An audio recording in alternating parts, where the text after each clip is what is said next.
Herkese salam, mənim adım Qəmərdir. Ankara'da yerləşən Avdi İpəkçi Parkındayıq. Əllər heykəlinin qarşısındayıq. Bu park haqqında sizə məlumat verəcəyik.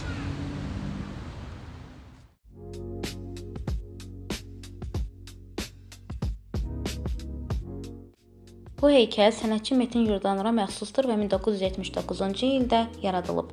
Heykəl metal iskelet üzərinə beton tökmə texnikası ilə hazırlanıb, yəni həm möhkəm, həm də öz dövrü üçün kifayət qədər yenilikçi bir üsulla formalaşdırılıb. Yurdanur bu əsərində əllərə beynin və gözün bir hissəsi kimi baxmaq lazım olduğunu deyir. Yəni, onun fikrincə, əllər sadəcə mexaniki orqan deyil, düşüncə, dərk və iradənin bir simvoludur. Bu yanaşma əsərin mənasını daha da dərinləşdirir. Bəs bu heykəl nəyi ifadə edir? Əslində, əllər işləyən, yaradan və istehsal edən insanı təmsil edir. İnsan əməyinin yaradıcılığın və məhsuldarlığın rəmzidir. Eyni zamanda bu heykəl ictimai həmrəyliyi, birliyi və ortaq mübarizəni də ifadə edir. Əllərin birlikdə yüksəlməsi bir növ biz olmağı, yəni ortaq məqsəd uğrunda əl-ələ verməyi simvollaşdırır.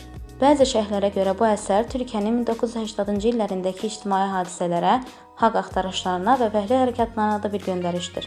Amma bunu da unutmamaq lazımdır ki, əllər heykəli ictimai məkanda sərbəst heykəl tətbiqlərinin bir nümunəsi kimi şəhərin estetik görünüşünə də töhfə vermək məqsədi ilə hazırlanıb. Yəni, həm sənət baxımından, həm də ictimai məna daşıyan, zamanı aşan bir əsərdir desək, səhv olmaz.